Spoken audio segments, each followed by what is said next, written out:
حول ولا قوة إلا بالله العلي العظيم. أعوذ بالله من الشيطان اللعين الرجيم. بسم الله الرحمن الرحيم. الحمد لله رب العالمين. الصلاة والسلام والتحية والإكرام على النبي الأمي المكي العربي المدني وعلى سيدنا ونبينا مولانا بالقاسم محمد وعلى آله الطيبين الطاهرين المعصومين المنتجبين المنتخبين ولعنة الله على أعدائهم ومنكر فضائلهم وغاصب حقوقهم أجمعين. أما بعد، قال رسول الله صلى الله عليه وآله وسلم: بسم الله الرحمن الرحيم. انہم منی وانا منہم. صلوات پڑھیں محمد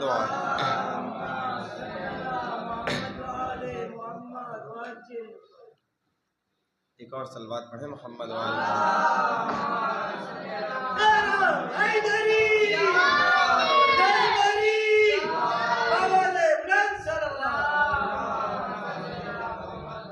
شب جمعہ ہے اور آج تاکید کی گئی ہے کہ حدیث قصہ کی تلاوت لوگ کریں، اور معمول بھی ہے شیعان حیدر کرار کا کہ وہ اپنے گھروں میں حدیث قصہ کی تلاوت ضرور کرتے.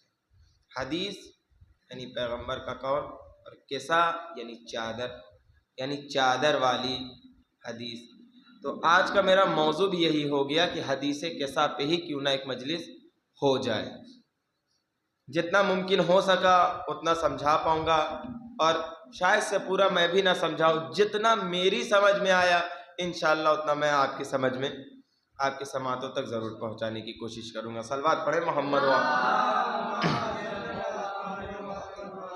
دیکھیے، اگر کسی چیز کا اعلان کرنا ہوتا ہے، کسی چیز کا اعلان کرنا ہوتا ہے تو کسی کے شان کے لیے تو آدمی خصوصی اس کے لیے کچھ کرتا ہے.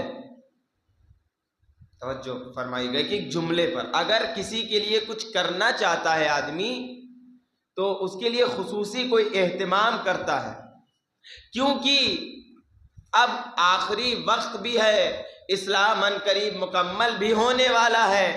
تو اب کیونکہ قرآن طیب و طاہر ہے، تو کیونکہ رسول کہیں گے انی تارکم فیکم الثقلین، میں تمہارے درمیان دو غیر قدر چیزیں، ثقل کہتے ہیں بھاری کو، اور تثنیہ کے صیغے میں سے ثقلین کہتے ہیں، یعنی دو گرا قدر چیزیں چھوڑے جا رہا ہوں. کتاب اللہ و عطرتی اہل بیت، کتاب پاک و طیب و طاہر ہے، ان کی صداقت کی گواہی، اہل بیت کی صداقت کی گواہی. فمن حاجک فیہ ما جاؤک من العلم فقل تعالوا ندعو ابناءنا وابناءکم ونساءنا ونساءکم وانفسنا وانفسکم ثم نبتہل فنجعل لعنۃ اللہ علی الکاذبین نے دے دی کہ یہ سچے ہیں. سچوں کی جیت، جھوٹوں کی ہار ہو چکی. قرآن سچا ہے، یہ بھی سچے ہیں. اب ذرا یہ بھی ہو جائے کیونکہ قرآن طیب و طاہر ہے تو لہٰذا ان کو بھی طیب و طاہر ہونا چاہیے. کیونکہ اس وزن بھائی ترازو میں اگر دونوں چیز رکھی جائے گی، رسول نے کہہ دیا ثقل بھاری چیز ہے، ثقلین بھاری ہم پلہ. اگر ترازو پہ آپ ایک طرف 1 کلو وزن رکھیں، دوسری طرف 1 کلو وزن رکھیں تو دونوں برابری ہوں گے. تو آپ کہیں گے دونوں برابر ہے، تبھی آپ کہیں گے برابر ہے. اگر قرآن افضل ہو جائے، اہل بیت کمتر ہو جائیں تو کیسے برابر؟ یا اہل بیت افضل ہو جائے، قرآن کمتر ہو جائے تو کیسے برابر؟ یا قرآن کسی مرحلے میں آگے چلا جائے یا اہل بیت کسی مرحلے میں پیچھے آ جائیں تو کیسے برابر؟ کہا نہیں، قرآن سچا ہے تو انہیں بھی سچا ہونا پڑے گا. قرآن اگر سچا ہے تو انہیں بھی سچا ہونا پڑے گا. قرآن طیب و طاہر ہے تو انہیں بھی طیب و طاہر ہونا پڑے گا. اگر قرآن کے اسماء مبارک کو، قرآن کی آیتوں کو بغیر وضو کے نہیں چھو سکتے، اگر قرآن کو بغیر وضو نہیں چھو سکتے تو ان کے بھی ناموں کو بغیر وضو نہیں چھو سکتے. ان کے ناموں کو بھی بغیر وضو کے نہیں چھو سکتے. دونوں برابر ہیں، دونوں برابر ہیں۔ اگر قرآن کہتا ہے نماز پڑھو تو اہل بیت بھی کہیں گے نماز پڑھو، اہل بیت بھی کہیں گے نماز پڑھو۔ جو قرآن جائز کہتا ہے وہ اہل بیت بھی جائز کریں گے۔ یہ نہیں ہے قرآن کی فکر الگ ہے اہل بیت کی فکر الگ ہے، نہیں، دونوں کی فکر ایک ہے۔ کیونکہ قرآن کو اگر قرآن میں تمام واقعات رکھ دیے جاتے، آپ انصاف سے بتائیے، تمام چیزیں رکھ دی جاتی، تمام چیزیں جتنی ہیں سب کے سب اسی میں لا کے رکھ دی جائیں کہ حضرت موسیٰ کا پورا زمانہ یہ، حضرت عیسیٰ کا پورا زمانہ یہ، حضرت آدم کا زمانہ یہ، عرش ایسے بنا، زمین ایسے، نشانیاں پروردگار نے صرف اشارہ کر کے بتایا ہے۔ اب پوری بات تو خود اشارے میں ہی پیوستہ ہے، اسے نکال کے کون سامنے لائے گا؟ جو قرآن کے برابر ہے، جو قرآن کے برابر ہے۔ کبھی قرآن سے آگے نہ یہ جائیں گے، نہ قرآن کبھی ان سے آگے جائے گا۔ میں مثال دیتا ہوں، رسول کے جسم میں 28 معجزے۔ پہلا معجزہ، رسول کھارے پانی میں تھوک دیں تو پانی میٹھا ہو جائے۔ دوسرا معجزہ، رسول کسی گلی سے گزر جائیں تو ہفتوں تک اس گلی سے مہک آتی رہے، آنے والا مسافر یہ کہے لگتا ہے رسول یہاں سے گزرے ہیں۔ تیسرا معجزہ، بے جان پتھروں کو ہاتھ میں لے لے تو پتھر کلمہ پڑھتے نظر آئے۔ رسول کی پیٹھ پر مہر نبوت ہے، رسول کی پرچھائی نہیں ہے، رسول کے سر پر ایک بادل چلا کرتا ہے، رسول کے ایک کاندھے پر لکھا ہے لا الہ الا اللہ، دوسرے کاندھے پر لکھا ہے محمد الرسول اللہ۔ دونوں قرآن کی آیتیں ہیں، دونوں قرآن کی آیتیں ہیں۔ اب میں سوال کرتا ہوں، کیا قرآن کی آیت پر کسی اور چیز کا رکھنا جائز ہے؟ کسی چیز کا رکھنا جائز نہیں ہے، حتیٰ امیر المومنین کا ہی قول کیوں نہ ہو، خود ذات امیر المومنین نہیں، خود ذات امیر المومنین نے ان کا قول ہی کیوں نہ ہو، نیچے رہے گا قرآن اوپر رہے گا۔ کیوں؟ کیونکہ یہ قول امیر ہے، یہ قول علی ہے، وہ قول خدا ہے۔ یہ قول علی ہے، وہ قول خدا ہے۔ لیکن اب جب علی آئیں گے اور قرآن سامنے آئے گا تو اب چاہے علی پر قرآن رکھ دو، چاہے قرآن پہ علی کو رکھ دو، یہ ناطق ہے، یہ صامت ہے، یہ خاموش قرآن ہے، یہ بولتا قرآن ہے۔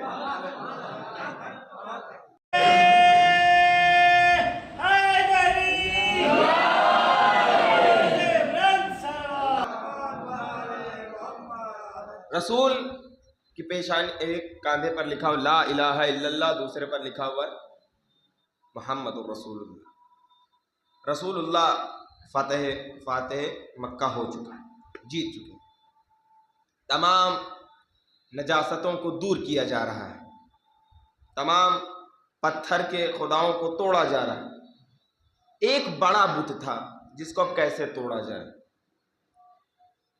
تمام اصحاب کیسے توڑا جائے۔ رسول نے کہا علی کندھے پر سوار ہو، علی کندھے پر سوار ہو۔ یا رسول اللہ معمولی کندھا نہیں ہے، یا رسول اللہ کندھے پر لا الہ الا اللہ محمد الرسول اللہ لکھا ہے، قرآن کی آیت ہے، قرآن کی آیت پر کسی کا پیر، قرآن کی آیت پر کسی کا پیر، آواز آئے گی نادان، علی بھی قرآن ہے، علی بھی قرآن ہے۔ اگر قرآن پہ کوئی اور کتاب رکھی جائے تو گناہ ہے، لیکن قرآن پہ قرآن رکھنا جائز ہے۔ بس فرق اتنا ہے، یہ قرآن صامت ہے، وہ قرآن ناطق ہے۔ علی قرآن ہے، اگر علی آ رہا ہے تو کوئی گناہ نہیں ہے۔ اس سے ایک اور اشارہ ملتا ہے، اسی لیے رسول نے کسی اور کو نہیں سوار کرایا۔ کیوں؟ کیونکہ علی ہی فقط وہ ہے کہ جو بولتا ہوا قرآن ہے، علی ہی وہ ہے، یہ ہے قرآن۔ یعنی دونوں کو برابر ہونا پڑے گا، دونوں کو برابر ہونا پڑے گا۔ ابھی بھی نہیں سمجھے؟ جیسے قرآن کی تفسیر لکھی جاتی ہے، قرآن کی شرح لکھی جاتی ہے، ہم نے دیکھا کائنات میں بعد قرآن اگر کچھ نظر آتا تو فقط دو چیزیں نظر آتی ہیں جن کی حدیثوں کو، جن کی اقوال کی تفسیریں لکھی جاتی ہیں۔ ہر زمانے میں قرآن کی الگ تفسیر ہوتی ہے کہ شاید اس زمانے کے لیے کیا کہہ رہا ہے، آنے والے زمانے کے لیے کیا کہہ رہا ہے۔ ایسے دو ہی ذات ہیں قرآن کے علاوہ کہ جس کے لیے تفسیریں کی جا رہی ہیں کہ اس زمانے میں یہ حدیث کیا کہہ رہی ہے، اس زمانے میں کیا کیا کا ایک رسول کی حدیث، دوسرا نہج البلاغہ۔ کیونکہ کلام علی ہے، علی قرآن سے جدا نہیں ہے، علی قرآن سے جدا نہیں ہے، اسی لیے رسول نے کہا ان دونوں سے وابستہ رہو۔ اب موضوع کی طرف آتے ہیں، ان دونوں سے وابستہ رہو گے تو تم گمراہ نہیں ہوگے، یہاں تک کہ حوض کوثر پر جا ملو گے۔ کب؟ جب دونوں ہوں، جب دونوں ہوں۔ قرآن نے کیا بتایا؟ نماز پڑھنے والوں میں شامل ہو جاؤ، رکوع کرنے والوں میں شامل ہو جاؤ، قیام کرنے والوں میں، سجدہ کرنے والوں میں شامل ہو جاؤ۔ حکم آ گیا، اب نماز ہمیں کیسے پڑھنی ہے، کون بتائے گا؟ اب بعض یہ کہہ دینا حسبنا کتاب اللہ، کتاب کافی ہے، تو کیسے ہم بھی کھڑے ہو جائے؟ بھائی پہلے رکوع کریں گے، پھر سجدہ، پھر کھڑے ہو کے قیام کریں گے، پر سلام پھیرنے کے بعد نیت، کیا نماز قبول ہوگی؟ کہا نہیں، سب اپنی مرضی سے۔ کہا نازل تو پروردگار نے اشارتاً کر دیا ہے، اب اسے تفسیر کر کے بتائے گا وہی کہ جو کتاب خدا کا علم رکھتا ہے یا کتاب خدا کے برابر ہے۔ یا رسول اللہ وہ کون ہے؟ کہا وہ فقط و فقط ہمارے اہل بیت ہیں، وہ ہمارے اہل بیت ہیں۔ آج شب جمعہ ہے تو قرآن طیب و طاہر، تو ان کو بھی طیب و طاہر ہونا پڑے، لیکن اگر اب اہل بیت کا فقط نام آ جائے، فقط اہل بیت کا نام آ جائے تو اس میں تو اہل بیت کے معنی ہوتے ہیں، اہل بیت یعنی گھر والے، رسول کے اہل بیت یعنی رسول کے گھر والے، تو گھر والے میں تو تمام افراد آ گئے، تو کیا آیت سب کے لیے؟ کہا نہیں، کچھ تو ایسا انتظام خدا کرے گا کہ جس کی بنا پر یہ پتہ چلے جو آیت نازل ہونے والی ہے وہ کنی خاص لوگوں کے لیے نازل ہونے والی ہے۔ ہم نے دیکھا 40 دنوں تک فقیر کو جان کے بلا کے تاکہ فقیر آئے ہم خیرات کریں، ہمارے ہاتھ سے انگوٹھی نکال لینا، 40 دن تک انگوٹھی دیتے رہے، یا رسول اللہ آیت آئی؟ کہا نہیں آئی، جب تک علی نے زکوٰۃ نہ دی تب تک آیت نازل نہیں ہوئی۔ اب میں کیا کروں؟ لوگ آیتیں دینے کے لیے، آیتیں اپنے نام کی بلانے کے لیے مر مٹتے ہیں کہ کاش ہمارے نام کی آیت آ جائے، لیکن میں کیا کروں؟ میں کیا کروں؟ فاطمہ تسبیح کرے تو آیت آئے، فاطمہ کا شوہر بستر پہ جائے تو آیت آئے، فاطمہ کا شوہر جنگ میں جائے تو آیت آئے۔ اب پتہ چلا باہر والے وہ ہیں کہ جو آیت آنے کے بعد کام کرے، گھر والے وہ ہیں جو کام کرے تو آیت نازل ہو جائے۔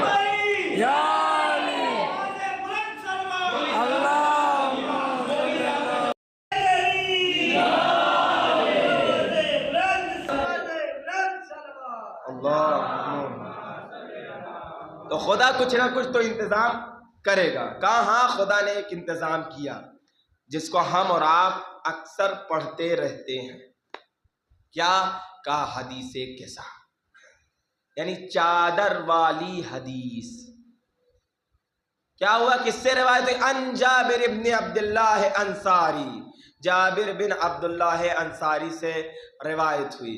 کیا روایت کرتے ہیں؟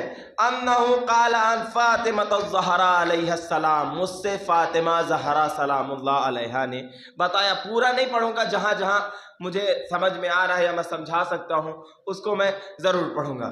فاطمہ زہرا نے مجھے بتایا کہ ایک دن رسول اللہ میرے گھر میں آئے۔ اچھا، کوئی جاتا ہے کسی کے گھر تو تحفے لے کے جاتا ہے، لیکن اگر کچھ دنوں بعد جائے تو خاص تحفے لے کے آتا ہے، اگر کچھ دنوں بعد جائے تو خاص تحفے لے کے آتا ہے۔ دخل علیہ ابی رسول اللہ صلی اللہ علیہ وآلہ وسلم فی بعض الایام، کچھ دنوں کے بعد رسول آئے، اب جب بعد میں آئے ہیں کچھ دنوں بعد تو کچھ خاص آیا ہوگا، کچھ خاص آیا ہوگا۔ آنے کے بعد کہا، آنے کے بعد کہا، کیا کہا؟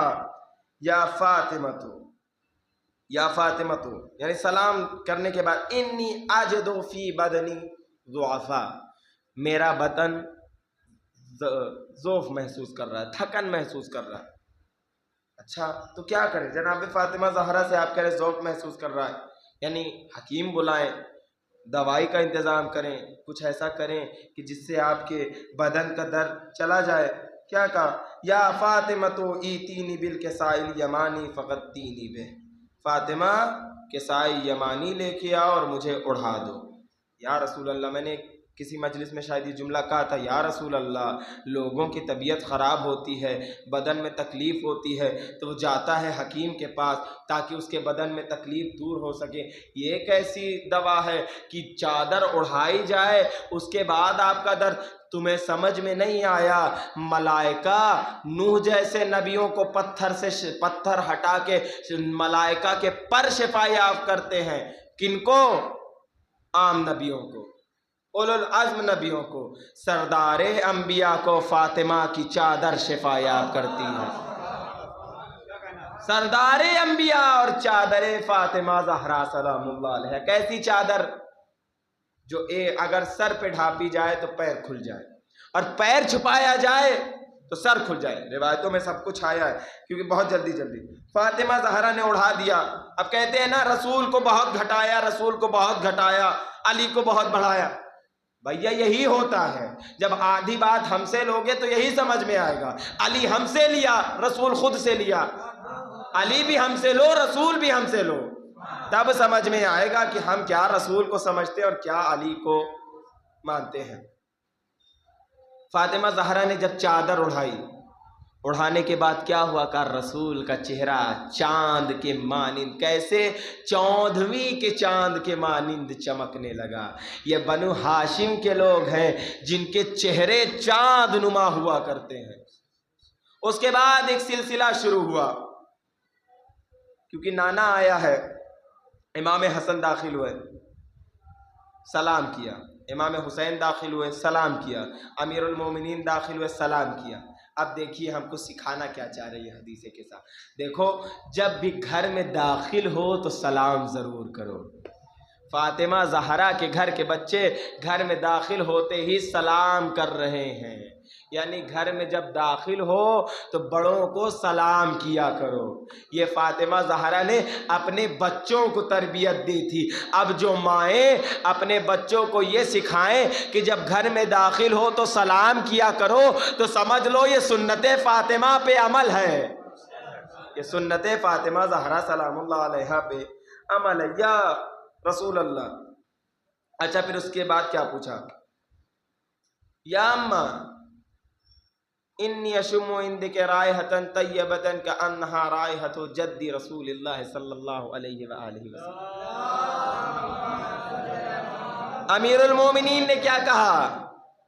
جو خوشبی آ رہی ہے اخی و امی، میرے چچا زاد بھائی کی، یہاں پر بو آ رہی ہے، مہک آ رہی ہے۔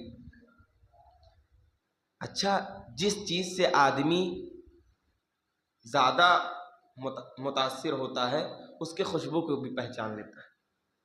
مثال کے طور پر اگر کسی کو کوئی خوشبو بہت پسند ہے، کسی کو بہت کسی چیز کو سب کچھ پسند ہے، تمام پرفیوم عطر وغیرہ اسے پسند ہے، مثال دوں، لیکن اگر اس کا سب سے عزیز عطر اگر کوئی ہے تو جنت الفردوس ہے، کوئی بھی لگا کے آ جائے وہ پہچان لے گا کہ کسی نے جنت الفردوس لگایا ہے۔ کیوں؟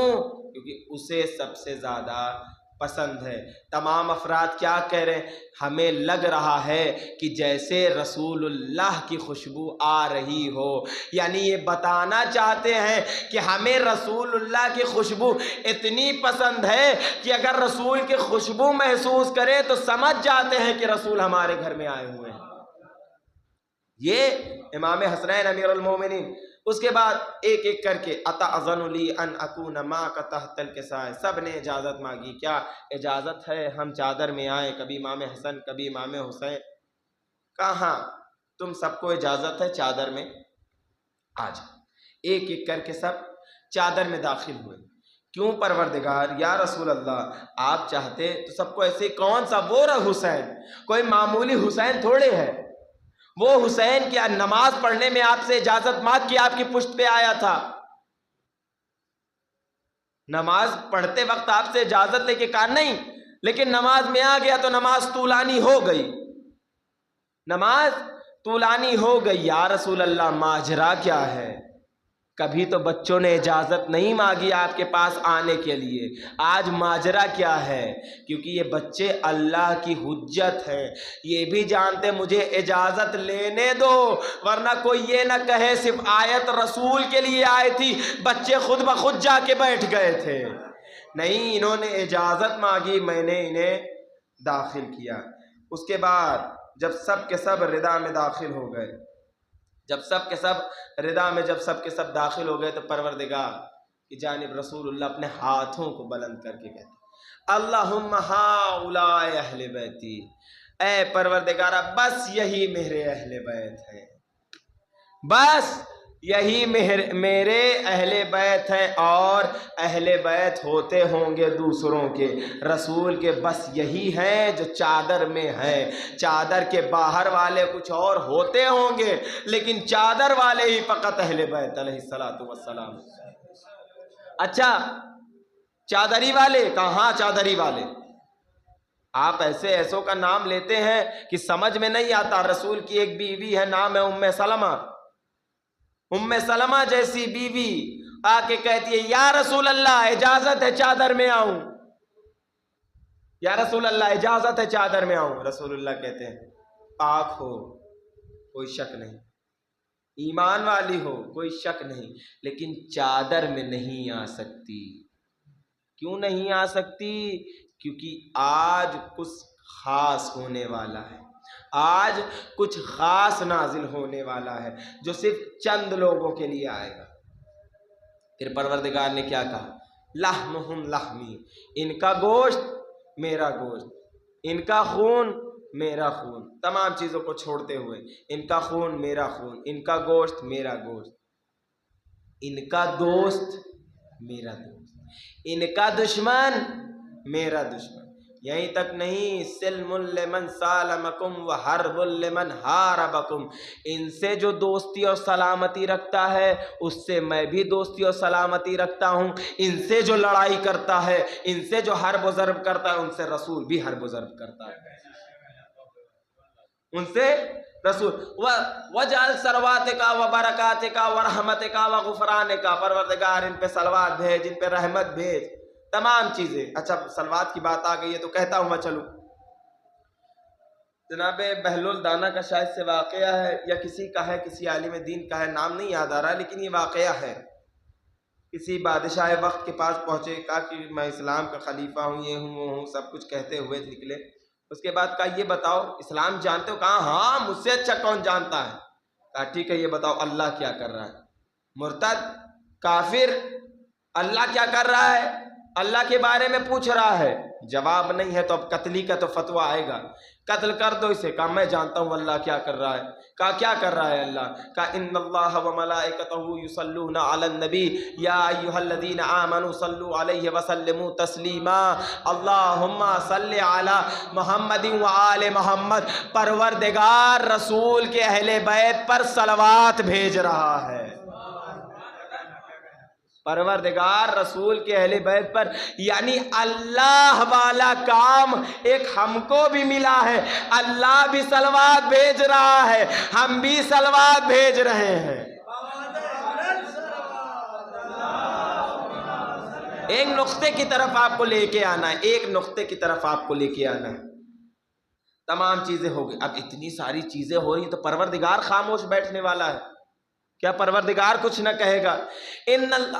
ان اللہ ملائکتی ویا سکان السماوات انی ما خلقت سماء مبنیا، ولا ارضا مدحیہ ولا قمرا منیرا ولا شمسا مضیۃ ولا فلکا یدور ولا بحرا یجری ولا فلکا یسری الا فی محبت ہؤلاء خمسۃ الذین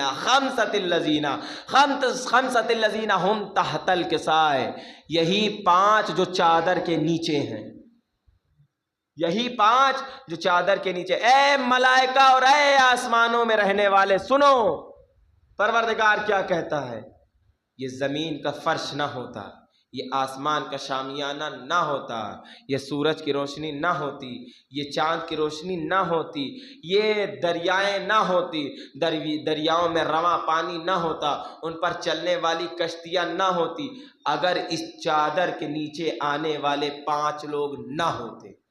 یعنی جو کچھ ہے وہ کچھ سب کچھ صدقہ ہے، کس کا؟ اہل بیت علیہ السلام کا، کیونکہ یہ سب پہلے کی مجلسوں میں اس سے پہلے ہو چکا، اس لیے اس کو جلدی جلدی کہہ کے نکل رہا ہوں۔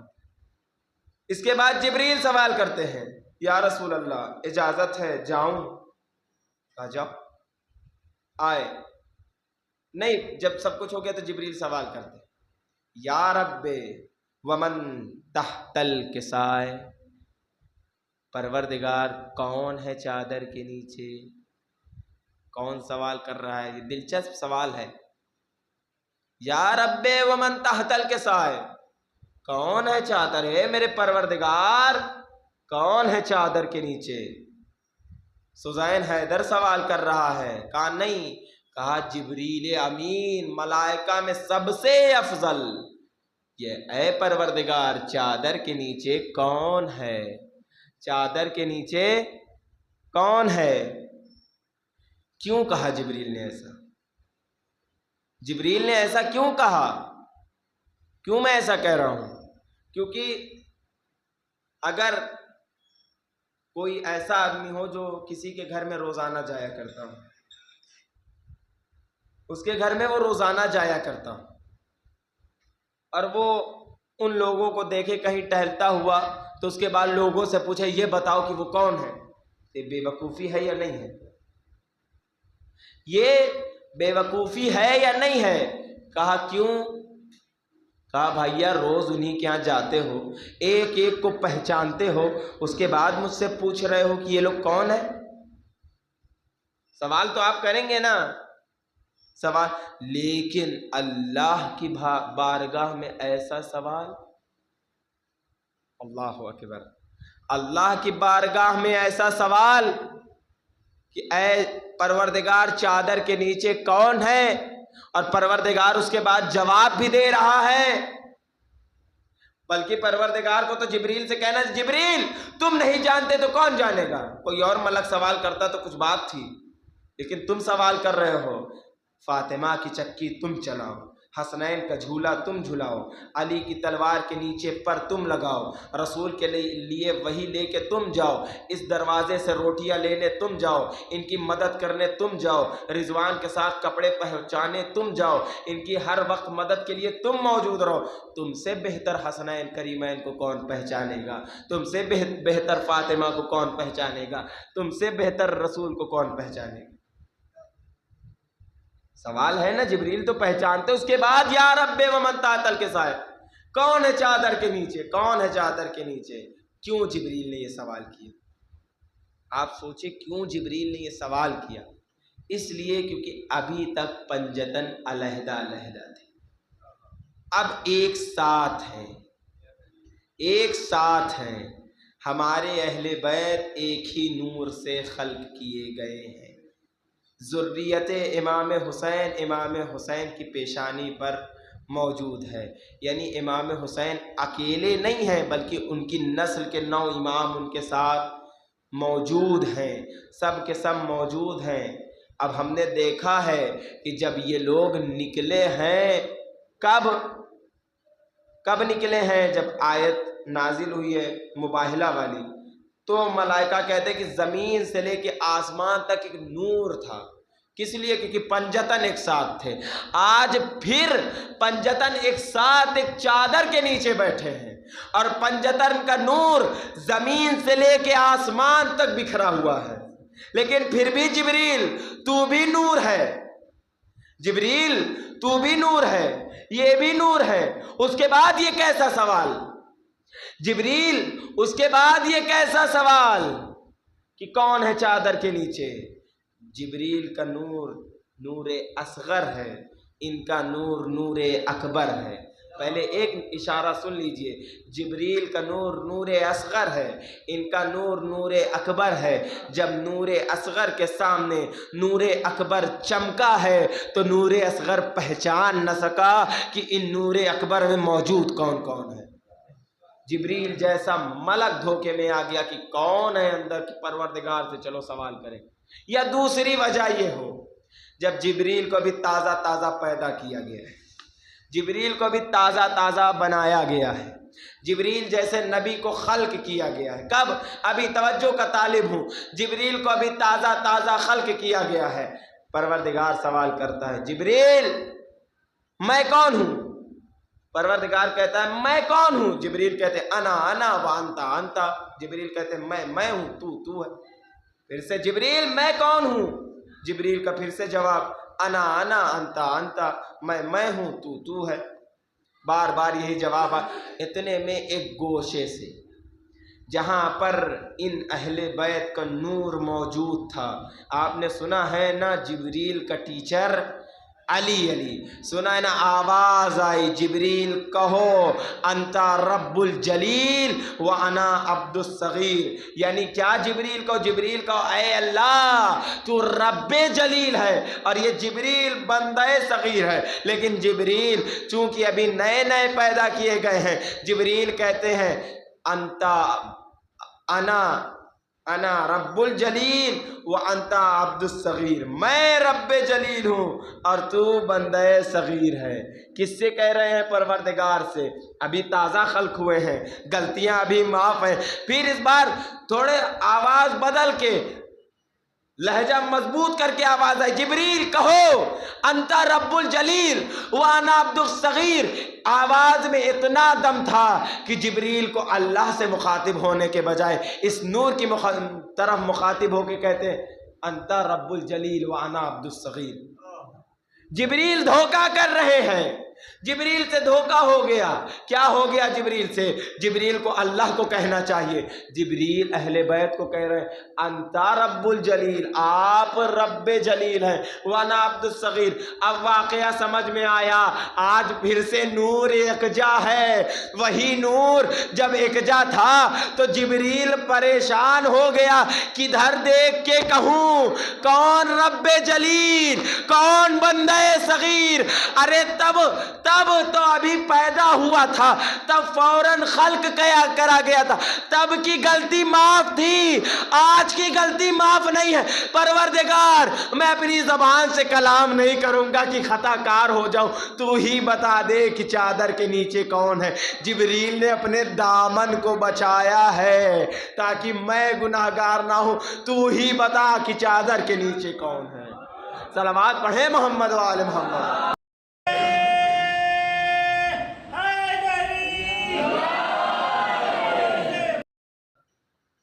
جبریل نازل ہوئے، یا رسول اللہ اجازت۔ آنے کے بعد وہی قصیدہ جو رسول نے سنایا تھا، آپ کے لیے سورج بنایا، آپ کے لیے چاند، وہی پھر سے کہہ رہے ہیں کہ پروردگار نے ہم سے کہا کہ آپ کے لیے زمین بنائی، آپ کے لیے آسمان لگایا گیا، اگر آپ لوگ نہ ہوتے تو کچھ نہ بنا۔ اس کے بعد کہا، اچھا جب جبریل نے پوچھا یا رب ومن تحت الکساء، تو پروردگار کو انصاف سے بتائیے گا، آپ سب سے میں انصاف سے پوچھ رہا ہوں، اگر خاندان میں کسی کو پوچھا جائے تو کس سے پہچانوایا جاتا ہے؟ کہا اس سے جو مشہور زمانہ ہو یا سب سے بزرگ آدمی سے۔ کیوں کہا بزرگ؟ کیونکہ گھر کی عزت ہے۔ کہا مشہور زمانہ کے لوگ اچھے سے اسے پہچانتے ہوں گے، آپ نام لیں گے وہ سمجھ جائیں گے کس کے گھر کا ہے۔ رسول سے زیادہ عظمت والا کون ہے؟ رسول کے طفیل میں انہیں اہل بیت کہا جاتا ہے۔ رسول سے زیادہ عزت والا کون ہے؟ رسول سے بڑا کون ہے؟ پروردگار رسول کا نام لے۔ بتاؤ جبریل سے رسول ہیں، ان کی بیٹی ہیں، ان کے نواسے ہیں اور ان کے داماد ہیں۔ نہیں ہے یا رسول اللہ ان سے نہیں پہچانوانا، علی کا نام لیجئے، تمام جنگوں میں دین اسلام کا پرچم بلند کیا ہے کس نے؟ علی نے۔ یا رسول اللہ علی کا نام لیجئے، کہیے علی کی زوجہ ہیں، علی کے بچے ہیں اور علی کے چچا زاد بھائی ہیں۔ یا رسول اللہ، یا پروردگار عالم، حسنین کا نام لے، جوانان جنت کے سردار ہیں، ان کا نام لے تاکہ لوگ پہچان سکے۔ لیکن پروردگار کچھ الگ ہی بولتا ہے، کیوں؟ تاکہ زمانے کے لیے عبرت ہو جائے۔ رسول سے رشتہ جوڑنے سے، رسول سے رشتہ جوڑنے سے اہل بیت میں نہ ہوگے ہم فاطمہ و ابوہا و بالہا و بنوہا، یہ فاطمہ ہے، یہ ان کے پدر بزرگوار ہیں، یہ ان کے شوہر ہیں، یہ ان کے بچے۔ کیا مطلب؟ کہا اگر اہل بیت میں آنا ہے تو رسول سے نہیں فاطمہ سے داخل ہونا پڑے گا۔ یا پروردگار عالم ایسی قید کیوں؟ کہا ایسی قید اس لیے آنے والے زمانے میں کہیں کوئی یہ نہ کہے میں بھی اہل بیت، یا میرے گھر کا کوئی فرد اہل بیت۔ رسول کے رشتے سے اہل بیت نہ کہنا، فاطمہ کے رشتے سے اہل بیت کہنا۔ صلوات پڑھے محمد و آل محمد۔ ان اللہ قد اوحا الیکم، ان اللہ قد اوحا الیکم یقول، یا رسول اللہ پروردگار نے وہی نازل کی ہے اور کہا ہے، کیا کہا ہے؟ انما یرید اللہ لیذھب عنکم الرجس اہل البیت ویطہرکم تطہیرا۔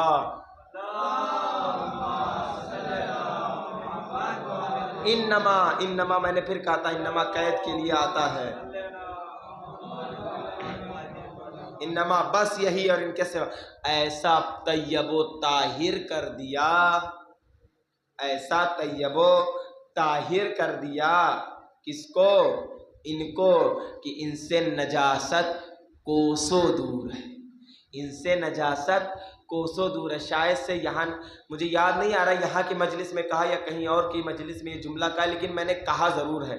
پروردگار یہ کہتا ہے کہ قیامت بہت قریب ہے، قیامت جب ہی آ جائے، نشانیاں اس کی موجود ہیں۔ دھیرے دھیرے 1400 سال ہو گئے، پروردگار کا قریب ابھی تک نہیں آیا، تو اب سوچو پروردگار کا دور کتنا دور ہے، ان سے کوسوں دور ہے۔ کون چیز؟ رجس، نجاست۔ اب اگر کوئی اہل بیت سے دور ہوتا ہے تو یہ اس کی غلطی نہیں ہے، اس کے خون کی غلطی ہے، کیونکہ پاک خون ہی فقط ان سے محبت کرے گا۔ قرآن نے کہہ دیا ہے نجاست یا نجس لوگ ان کے قریب نہیں آ سکتے، ان کے قریب نہیں جا سکتے، وہی جائیں گے۔ خود رسول اللہ کی حدیث ہے، یا علی آپ سے وہی محبت کرے گا، آپ سے وہی محبت کرے گا جس کا باپ ایک ہو اور اس کی ماں نیک ہو۔ دوسری روایت میں کہا یا علی آپ سے وہی بغض رکھے گا جو یا تو حرام کھاتا ہو یا ولد الزنا ہو، یا ولد الزنا ہو۔ اب بغض علی بھی ہے تو اب ظاہر نہیں کر سکتے، کیوں؟ کیونکہ سوال ڈائریکٹ ماں پہ جائے گا، رسول کی حدیث ہے۔ بہرحال سب کچھ آ چکا، نازل ہو چکا، کس کے لیے؟ اہل بیت کے لیے۔ اب دعائیں ہو رہی ہیں، لیکن کتنا کریم ہے میرا مولا کہ اس میں بھی امیر المومنین کہتے ہیں ہاں ہم ہی سعید ہوئے، ہم ہی کامیاب ہوئے، فقط ہم ہی نہیں اور ہمارے شیعہ ہی کامیاب ہوئے۔ کون کہہ رہا ہے؟ امیر المومنین کہہ رہے ہیں۔ فخر کیا کیجئے کہ آپ امیر المومنین کے شیعہ ہیں، آپ علی ابن ابی طالب کے شیعہ ہیں۔ اب امیر المومنین،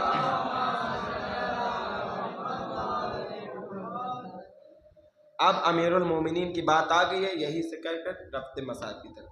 امیر المومنین، آپ نے کبھی سوچا اور بھی لوگ ہیں جو دو دو کوڑی کے لوگوں کو تو امیر المومنین بولتے ہیں، فلاں امیر المومنین، فلاں امیر المومنین، لیکن کبھی کسی شیعہ ذاکر یا مولوی کی زبان سے آپ نے سنا نعوذ باللہ خاک بدہن میرے منہ میں خاک، کیا کبھی آپ نے سنا حسن امیر المومنین، حسین امیر المومنین؟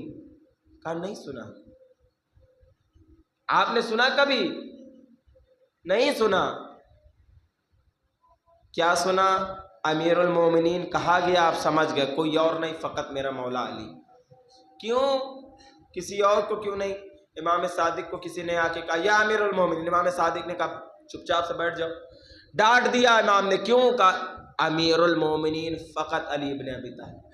صرف امام صادق کے زمانے میں نہیں، کئیوں روایتیں ہیں، کئیوں روایتیں جس میں ائمہ نے ٹوک دیا ہے کہ امیر المومنین ہم نہیں ہیں، فقط علی ابن ابی طالب۔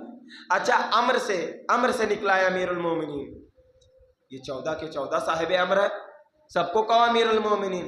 کہا امیر المومنین امر سے نہیں نکلا ہے، امیر المومنین میرتن سے نکلا ہے، امیر المومنین میرتن سے نکلا ہے۔ میرتن کے معنی ہے کھلانے والا، رزق کو تقسیم کرنے والا، رزق کو پہنچانے والا۔ اگر کوئی یہ کہے کہ شیعہ کہتے ہیں علی کے ذریعے ہم کھاتے ہیں، تو فقریہ لہجے میں کہو ہاں ہم کھاتے ہیں انہی کے ذریعے۔ شرک کر رہے ہو۔ کہا شرک کر رہے، کیسا شرک؟ قرآن نازل کرنے میں جبریل کا سہارا لیا جا سکتا ہے، رزق نازل کرنے میں علی کا سہارا نہیں لیا جا سکتا۔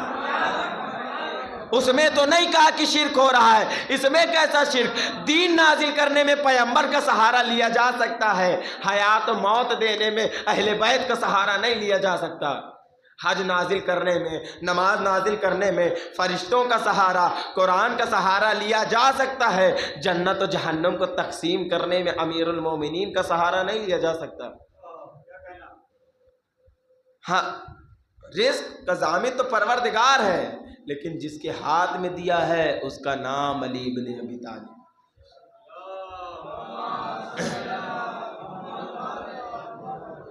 یہ وہاں کی بات ہے، یہاں کی بات نہیں ہے۔ اب بات آ گئی ہے تو اگر مجلس کھنچ جائے تو مجھے معاف کیجیے گا، جانے دیجیے۔ حجر اسود، حجر اسود کی بات، کیونکہ اب وہاں کی بات چھڑ گئی ہے تو تھوڑا اور آپ سن لیں۔ حجر اسود، حجر اسود کی معنی جانتے ہیں؟ یعنی کالا پتھر، اسود یعنی کالا، حجر یعنی پتھر۔ حجر اسود کالا پتھر جو کعبے پر لگا ہو، ہمیشہ سے کالا نہیں تھا، پہلے سفید تھا، چمکدار تھا۔ لیکن فرق ہے ہمارے ہاں اور لوگوں کے ہاں۔ لوگوں کے ہاں یہ صرف پتھر ہے، ہمارے ہاں یہ پتھر نہیں ہے، یہ فرشتہ ہے۔ حجر اسود پتھر نہیں ہے، فرشتہ ہے۔ کہا کیسا فرشتہ؟ کہا کیسا فرشتہ؟ کہا پروردگار نے عالم ارواح میں جب ارواحیں خلق کی گئیں تو جس نے ولایت علی کو قبول کیا اس کے دستخط آج کے زمانے میں فنگر پرنٹس ایک ملک کے اندر رکھے، اور اس کے بعد اس ملک کو ایک پتھر میں رکھا، اس ملک کو پتھر بنایا، اور جب بھی کوئی اپنا وعدہ نبھانے والا پہنچتا ہے تو وہ ملک خوش ہو جاتا ہے۔ اس کے کالے ہونے کا سبب کیا ہے؟ کہا اس کے کالے ہونے کا سبب یہ ہے کہ جب کوئی ولایت کو توڑ کے جھوٹا ہوتا ہے، بغیر ولایت علی کے اس حجر اسود کو چھوتا ہے تو وہ کالا ہو جاتا ہے۔ اس کے کالا ہونے کی وجہ زیادہ چھونا نہیں ہے، بلکہ بغیر ولایت علی کے چھونا ہے، بغیر ولایت علی کے چھونا ہے۔ جب ہم میں سے کوئی شیعہ جاتا ہے جو ولایت علی کو مانتا ہو، حجر اسود کو چھوتا ہے، تو فقط وہ حجر اسود کو نہیں چھوتا بلکہ حجر اسود بھی اس سے بوسہ لیتا ہے۔ ہمارا اور تمہارا دوبارہ ملن ہو رہا ہے، ایک مرتبہ عالم ارواح میں دوبارہ حج کے موقع میں یا عمرے میں جب حجر اسود کو چھوا جائے۔ یہ اب کیونکہ وہاں کی بات چھڑ گئی تھی تو میں نے اس کو بھی رکھ دیا اسی میں۔ رسول کو لایا گیا عالم ارواح میں، تمام انبیاء اور تمام وہ افراد جو رسول کے ساتھ رہیں گے، لوگ پہنچے روحوں کے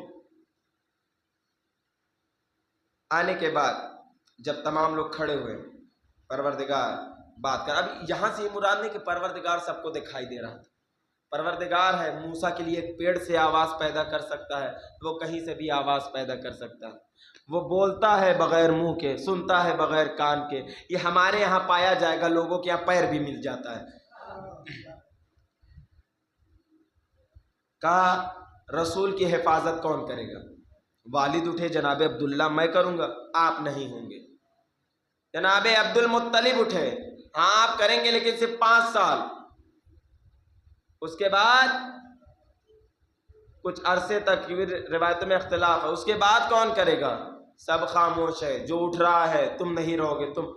حضرت ابو طالب اٹھے، ابو طالب تمہاری بھی 4 اولادیں ہوں گی، ان چاروں کی دیکھ بھال کا اپنی جان سے اور اپنی اولاد سے زیادہ میں رسول کی حفاظت کروں گا۔ یہ بتاؤ پروردگار کسی کا ادھار رکھتا ہے؟ اچھا کسی نے اگر کسی کے ساتھ احسان کیا، احسان کبھی کسی کا اترتا ہی نہیں ہے۔ اگر مصیبت کے وقت کسی نے کسی پہ احسان کر دیا وہ کبھی نہیں اتر سکتا۔ یہ جو قرآن کہہ رہا ہے الجزاء الاحسان الا الاحسان، اس کا مطلب یہ نہیں ہے احسان کا بدلہ احسان، اس کا مطلب ہے نیکی کا بدلہ نیکی۔ احسان کا بدلہ احسان کیا؟ آج کوئی آدمی مر رہا تھا، آپ نے اس کو گاڑی سے پہنچا دیا اسپتال تک، وہ بچ گیا، اس کے بعد اس نے آپ کو کہیں سے بھی اٹھا کے گاڑی سے پہنچا دیا۔ مثال کے طور پر آپ نے تڑما سے لے جا کے بیواں اسپتال میں پہنچایا اور اس نے آپ کو لکھنؤ سے لا کے یہاں پہنچا دیا، کیا دونوں برابر ہو گیا؟ احسان اتر گیا؟ کہا نہیں، نہ وہ ملتے تو کسی اور کے سہارے آ جاتا، لیکن اگر وہاں یہ نہ موجود ہوتے تو شاید آج میں زندہ نہ ہوتا۔ کیا دونوں احسان اتر گیا؟ کہا نہیں اترا۔ تو پروردگار اگر دے گا تو بڑھا کے دے گا، اور جب وہ دے گا تو دنیا دیکھتی رہ جائے گی کہ کیا دے گا وہ۔ پروردگار نے کہا اے ابو طالب، تو نے میرے لیے، میرے حبیب کے لیے اپنا اتنا سب کچھ قربان کیا ہے، اپنا اتنا سب کچھ قربان کیا ہے، تو میں بھی یہ قسم کھاتا ہوں کہ علی آج سے اس دنیا میں رزق بانٹے گا، آج سے علی دنیا میں رزق بانٹے گا۔ علی کا لقب امیر المؤمنین اس لیے ہے کہ وہ عالم میں رزق بانٹتے ہیں، اور یہ یہاں کا نہیں ہے، وہ وہاں کا ہے۔ اب مجھے کہہ لینے دیجئے، وہ زبان کاٹ کے کتوں کے آگے نہ پھینک دی جائے جو علی کو چھوڑ کر کسی اور کو امیر المومنین کہے، کیونکہ پروردگار کا یہ فیصلہ ہے۔ بہرحال یہ پروردگار کا ابو طالب جس نے اپنا سب کچھ قربان کر دیا دین کی راہ میں، سب کچھ قربان کر دیا، اس کے بعد لوگوں نے کہا ابو طالب کافر ہے۔ اللہ اکبر۔ مفتی حنیف قریشی سے پوچھا گیا تھا کہ آپ کیا کہتے ہیں اس معاملے میں، بغض ابو طالب کی وجہ کیا ہے؟ حنیف قریشی نے کہا بغض ابو طالب کی وجہ یہ ہے کہ وہ علی کا باپ ہے، وہ علی کا باپ۔ کربلا میں اگر خون بہا ہے، کربلا میں اگر کسی کا خون بکھرا ہے تو وہ کسی اور کا خون نہیں بکھرا ہے، وہ حضرت ابو طالب کا خون بکھرا ہے، وہ حضرت ابو طالب کا خون بکھرا۔ موسیٰ بن عقیل بن ابو طالب، جعفر بن عقیل بن ابو طالب، محمد بن ابو سعید بن عقیل بن ابو طالب، محمد بن مسلم بن عقیل بن ابو طالب، عبداللہ بن مسلم بن عقیل بن ابو طالب، حسن عبداللہ اکبر بن حسن بن علی بن ابو طالب، قاسم بن حسن بن علی بن ابو طالب، اصغر بن حسین بن علی بن ابو طالب، اکبر بن علی بن حسین بن علی بن ابو طالب، عباس بن علی بن ابو طالب، جعفر بن علی بن ابو طالب، اور تمام خون تو ابو طالب کا ہی بکھرا۔ دین بچانے کے لیے بھی تب جب رسول کی کوئی حفاظت نہیں کر رہا تھا تب بھی ابو طالب کا خون کام آیا، اور جب دین پھر سے خطرے میں پڑا تو ابو طالب کے نسل کا خون کام آیا۔ ابو طالب نے اپنی نسل قربان کر دی دین کی راہ۔ عزیزو 9 محرم کا دن قیامت کا دن ہے۔ امام حسین اصحاب کو بتا رہے ہیں ٹھیک ہے حجت تمام کر دی، اس کے بعد کل تم بھی مارے جاؤ گے، تم بھی مارے جاؤ گے، تم بھی مارے جاؤ گے، کوئی بچنے والا نہیں ہے، سب شہید ہو جائیں گے۔ نام لے رہے امام حسین، قاسم کا نام نہیں آیا۔ امام حسین نے قاسم کا نام نہیں لیا، قاسم آگے بڑھے، چچا جان کیا میرا نام شہداء کی فہرست میں نہیں ہے؟ امام حسین نے پلٹ کے کچھ کہا نہیں، بس یہ کہا یا قاسم، یا بعض علماء کہتے ہیں کہا یا بنیا کیف موت ہندو، قاسم یا کہا اے میرے لال تمہارے نزدیک موت کیسی ہے؟ چچا جان آپ کے ہاتھوں پہ، بے ادیک آپ کے ہاتھوں پہ مرنے کا نام موت، الموت عندی، میرے نزدیک موت احلا من العسل، شہد سے زیادہ شیریں ہے۔ کون کہہ رہا ہے؟ حضرت قاسم کہہ رہے ہیں۔ علماء کہتے ہیں کہ یہ حضرت قاسم نے شہد کی مثال کیوں دی، کسی اور چیز کی مثال کیوں نہیں دی، میٹھی چیز کی کیوں مثال دی؟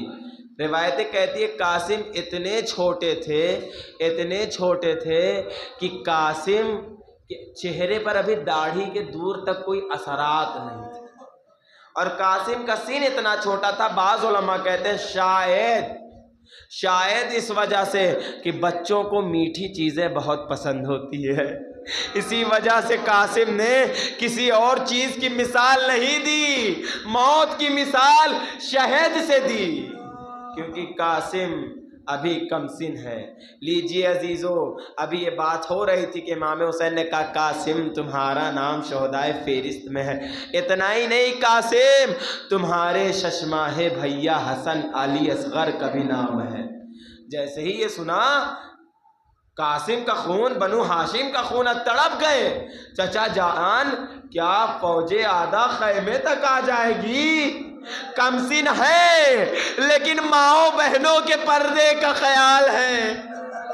نہیں بیٹا، میں اسے اپنے ہاتھوں پر بلند کروں گا، روئیے جی بھر کے روئیے، نہ جانے کون اگلے برس رہے گا کون نہیں رہے گا، سینوں پہ ماتم کیجئے، سروں پہ ماتم کیجئے، کیوں؟ حسن کی نشانی ہے جو ٹکڑوں میں تقسیم ہونے کے لیے تیار ہے۔ لیجیے عزیزو، صبح عاشور آئی، ایک کے بعد ایک، ایک کے بعد ایک، ایک کے بعد ایک اصحاب امام حسین شہادت کا جام پی چکے۔ لیجیے اب بنو ہاشم ہیں، کبھی اکبر جاتے ہیں، کبھی آل عقیل جاتی ہے، کبھی اون و محمد جاتے ہیں، کبھی حسن کا سب سے بڑا بیٹا حسن مثنیٰ جاتا ہے، کبھی عبداللہ اکبر جاتے ہیں، اب خود حضرت قاسم آتے ہیں، چچا جان اجازت دیجیے۔ قاسم اجازت تمہیں نہیں ہے بیٹا، جاؤ واپس خیمے۔ آپ جانتے ہیں نا بیوہ ماؤں کو یتیم بچوں کا رونا برداشت نہیں ہوتا، بیوہ مائیں یتیم بچوں کا رونا برداشت نہیں کر پاتی، ارے بغیر باپ کے پلا بڑھا۔ قاسم کے رونے کی آواز فروا کے کانوں تک پہنچی، بیٹا رونے کا سبب کیا ہے؟ اے اماں چچا مرنے کی اجازت نہیں دے رہے، اے قاسم نوشتہ کھولو بیٹا، اب اس سے زیادہ قیامت کا وقت کیا ہوگا؟ نوشتہ کھولا گیا۔ اب وہ قاسم جو روتے ہوئے خیمے کی طرف گئے تھے، میں نے روایت کہیں پڑھی نہیں، علماء بیان کرتے جو روتے ہوئے خیمے کی طرف گئے تھے اب مسکراتے ہوئے واپس آئے ہیں، کیوں؟ اب حسین بھی میدان جانے سے نہیں روک سکتے، اب حسین بھی مجھے نہیں روکیں گے۔ جب آئے بھائی کے نوشتے کو حسین نے ہاتھوں پہ لیا، آنکھوں سے لگایا، اب کیا کرے حسین؟ ارے اب تو بڑے بھائی کی وصیت سامنے آ گئی۔ نوشتے میں لکھا ہوا تھا قاسم جب دیکھنا کہ حسین پر بڑی مصیبتوں کا پہاڑ ٹوٹ پڑا ہے بیٹا تو اپنی جان کو مت بچانا بلکہ حسین پہ میری طرف سے قربان ہو جانا۔ اب برداشت کر پائیں تو برداشت کریں، کیسے روئیں گے آپ جانے، اور امام حسن جانے، امام حسین جانے۔ اکبر کے لیے نہیں ملتا کہ حسین ایسے روئے اکبر کی رخصتی پر، نہیں ملتا کہ اکبر کی رخصتی پر حسین ایسے روئے، عباس کی رخصتی پر حسین ایسے روئے، نہیں ملتا۔ کسی مقاتل میں نہیں ملتا، لیکن مقاتل میں یہ ملتا ہے جیسے ہی حسین نے نوشتے کو دیکھا بڑھے اور قاسم کو گلے لگایا، اتنا روئے کہ غش کھا کے گر گئے، ایک مرتبہ نہیں 7 مرتبہ جاگے، 7 مرتبہ گلے رکھ کے روئے اور 7 مرتبہ غش کھا کے گر گئے۔ کیوں؟ کیونکہ اب بھیا حسن کی نشانی ہے جو خاک و خون میں لہو لہان ہونے کو تیار ہے۔ اے عزیزو، حضرت قاسم ہے، اجازت مل گئی۔ جانتے ہیں اتنے کمسن ہیں قاسم، اتنے کمسن ہیں، امام حسین نے قیمتی لباس پہنایا، آستینوں کو پلٹ دیا، گریبان چاک کر دیا، امام حسین نے کھول دیا گریبان۔ کیوں؟ عرب کا دستور تھا یتیم بچوں کا گریبان چاک کر دیا جائے، تاکہ یتیم بچہ ہے دیکھ کے رحم آ جائے، یتیم بچہ ہے دیکھ کے رحم آ جائے۔ اس کے بعد کی روایت سنیں گے، حضرت قاسم کو زرہ پہنانے جائے لگے، ایک زرہ، دوسری زرہ، تیسری زرہ۔ مولا اتنی زرائیں بدل رہے ہیں، کیا قاسم کو نہیں آ رہی؟ کہ قاسم کا سن اتنا کم سن ہے، قاسم اتنے کم سن ہے کہ ان کے جسم کے مطابق کوئی زرہ ہی نہیں ہے، قاسم کو زرہ نہیں آ رہی۔ اے مولا تب کیا ہوگا؟ اے آقا اجازت دیجئے وہ زرہ پہنے جو موت سے ڈرتا ہو۔ اے قاسم، میں کہوں گا اے قاسم، ارے زرہ بچاتی ہے تیروں سے، زرہ بچاتی ہے تلواروں سے، زرہ بچاتی ہے پتھروں سے، اور زرہ بچاتی ہے جب کوئی گر جائے تو گھوڑوں کی ٹاپوں سے۔ قاسم زرہ نہیں آئی، قاسم کو خود پہنایا جانے، ایک بھی خود جناب قاسم کا نہیں آیا۔ جناب قاسم کو سوار ہونا چاہا خود جناب قاسم نے رہوار پر، اتنے کم سن ہیں کہ خود سے رہوار پہ سوار بھی نہیں ہوا جاتا۔ حضرت عباس آگے بڑھے، سہارا دیا، حضرت قاسم کو رہوار پہ سوار کرایا۔ اجرکم الزہرا، اجرکم الزہرا، یہ روایت سنیے گا، یہ روایت سنیے گا۔ تمام ارباب مقاتل، تمام مقاتل کی کتابیں اس بات پر متفق ہیں، جب قاسم میدان میں جانے لگے، جب قاسم میدان میں پہنچ گئے، جب دور سے ظالموں کو قاسم آتے دکھنے لگے، تمام علامہ مفید نے، شیخ عباس قمی نے، تمام علماء نے اپنی کتابوں میں، شہید مرتضیٰ مطہری نے اپنی کتابوں میں سب نے لکھا کہ جب قاسم میدان میں داخل ہو رہے تھے تو فوج آدھا کہہ رہی تھی جیسے چاند کا ٹکڑا میدان میں آ رہا ہے۔ نہ جانے حسین نے کتنے چاند قربان کیے ہیں دین کو بچانے کے لیے۔ ارے رسول کی صورت سا چاند اکبر، علی کی صورت سا چاند عباس، ارے حسن کی صورت سا چاند قاسم۔ اجرکم الزہرا، اجرکم الزہرا۔ اب سوچیں جو دشمنوں کے لیے چاند رہا ہو وہ اپنی بیوہ ماں کے لیے کیا رہا ہوگا۔ روایت کہتی ہے پورا مقتل نہیں پڑتا، ارزق کو مارا، ارزق کے بیٹوں کو مارا۔ جنگ کرتے کرتے جناب قاسم کے جوتے کا تسمہ ٹوٹ گیا۔ جوتے کا تسمہ آج کے زمانے میں آپ سمجھ لیں جوتے کا فیتا مثال کے طور پر کھل جائے، چمڑے کا بنا ہوتا تھا، ٹوٹ گیا۔ جناب قاسم جھکے تاکہ تسمے کو صحیح کیا جائے، جیسے ہی جھکے کسی ظالم نے آ کر اچانک ایک گرز آہنی قاسم کی پیٹھ پہ مارا۔ جب قاسم کی پیٹھ پہ مارا نا تو قاسم گھوڑے پر سنبھل نہ سکے، گھوڑے سے جب گرنے لگے آواز لگائی چچا جان مدد کو آئیے، لیکن ایک قیامت ہے۔ جب قاسم گر رہے تھے تو جھکے تھے تو پیر جو رکاب تھی اس میں اچھے سے آ گئے تھے، اسی وجہ سے جب قاسم گرے ہیں تو پیر رکاب میں پھنسا رہ گیا، گھوڑا دوڑتا رہا، قاسم گھوڑے کے ساتھ۔ ایک مقام پہ قاسم گھوڑے سے زمین پہ گر پڑے۔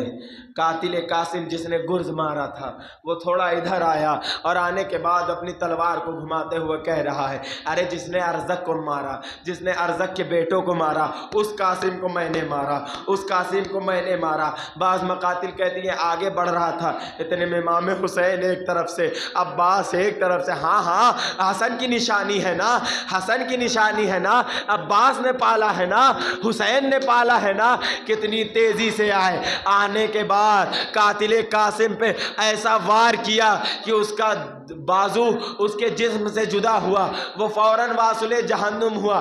یہ منظر دیکھ کے فوج عادہ کہتی ہے یہ ببرائے ہوئے شیر کے مانند آئے ہیں، اگر ہم پہ حملہ کیا تو کوئی بچنے والا نہیں ہے۔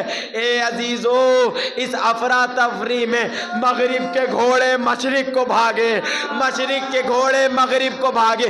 ارے جب بھی کوئی شہید ہوتا تھا اس کے بعد پامال کیا جاتا تھا، لیکن قاسم وہ شہید ہے، گھوڑے پہ سینے پر گھوڑوں کی ٹاپیں ہیں۔ چچا جان قاسم ادھر ہے، قاسم کی مدد کو آئی۔ اب دو روایتیں ارباب مقاتل اس میں اختلاف کرتے ہیں۔ ایک روایت تو یہ ہے کہ قاسم اتنا پامال ہو چکے تھے، وہ قاسم جو رہوار پہ خود نہ سوار ہو سکتے ہوں، اتنا پامال ہو چکے تھے کہ جب حسین نے اٹھایا کھینچ سے گئے تھے قاسم، زمین میں ہاتھ پیر تمام اعضائے بدن، زمین میں اعضائے بدن خط دیتے ہوئے آ رہے تھے۔ اور ایک روایت کہتی ہے، علماء بیان کرتے ہیں کہ جب امام حسین مقتل میں پہنچے تو مقتل میں سناٹا ہے، قاسم نظر نہیں آ رہا۔ قاسم کہاں ہو؟ کوئی آواز نہیں۔ میرے لال کہاں ہو؟ کوئی آواز نہیں۔ عباس برا رہے، کوئی آواز نہیں۔ ایک دفعہ امام حسین ایک ٹیلے پر کھڑے ہوئے اور کھڑے ہونے کے بعد کہا قاسم تمہیں وقت کی حجت پکار رہی۔ جیسے ہی یہ جملہ سننا تھا قاسم کے ٹکڑے فضا میں اچھلنا شروع ہوئے، لبیک یا امام، لبیک یا امام۔ حسین نے اپنی عبا کو بچھایا جس طریقے سے ایک مالی صبح صبح باغیچے سے پھولوں کو چنتا ہے، مقتل سے حسین قاسم کے ٹکڑوں کو یکجا کرتے ہیں۔ یکجا کرنے کے بعد ایک گٹھری بنا کے اپنے دوش پہ رکھی، لاتے ہیں۔ جب خیمے کے پاس پہنچتے ہیں جناب فروا کہتی ہیں اے آقا ارے قاسم سے کوئی خطا ہو گئی، سب کی تو لاشیں لے کے آئے لیکن قاسم کا امام نے گٹھری کھولی سامنے رکھ دی۔ آخری روایت امام حسین گٹھری کو لے کے آئے، یہ لاشیں کو لے کے آئے، اس جگہ پہ رکھا جہاں جناب علی اکبر کا لاشا پہلے سے موجود تھا، اس جگہ پہ جناب قاسم کی گٹھری کو رکھا یا لاشے کو رکھا، بیچ میں بیٹھ گئے، ایک ہاتھ جناب قاسم کے لاشے یا گٹھری پر رکھا، دوسرا ہاتھ علی اکبر کے سینے پر، خوب روئے پروردگارا یہ میرا اکبر، پروردگار یہ میرا قاسم، پروردگار یہ میرے نانا کی نشانی، پروردگار یہ میرے بھائی کی نشانی، پروردگار حسین نے سب کچھ قربان کر دیا، پروردگارا حسین غریب ہو گیا، انا قتیلۃ الابرا، ارے میں وہ شہید ہوں جسے رلا رلا کے ذبح کیا گیا، کبھی قاسم پہ رلایا، کبھی عباس پہ رلایا، کبھی اکبر پہ رلایا۔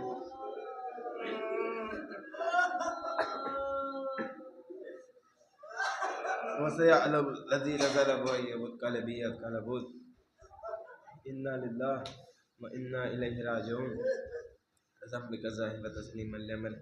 پروردگار ہماری اس مختصر سی ادا کو قبول فرما، ہماری ادا کو اس قابل بنا کہ ہمارا وقت کا امام اس سے راضی و خوشنود ہو سکے۔ پروردگار ہمیں ایسا بنا دے جیسا ہمارا وقت کا امام چاہتا ہے۔ پروردگارہ ہمیں سیرت امام حسین پہ چلنے کی توفیق عطا فرما۔ پروردگارہ ہمارے آقا و مولا امام زمان کے ظہور میں تاجیل فرما، ہمیں ان کے انصار میں شمار فرما۔ ماتم حسین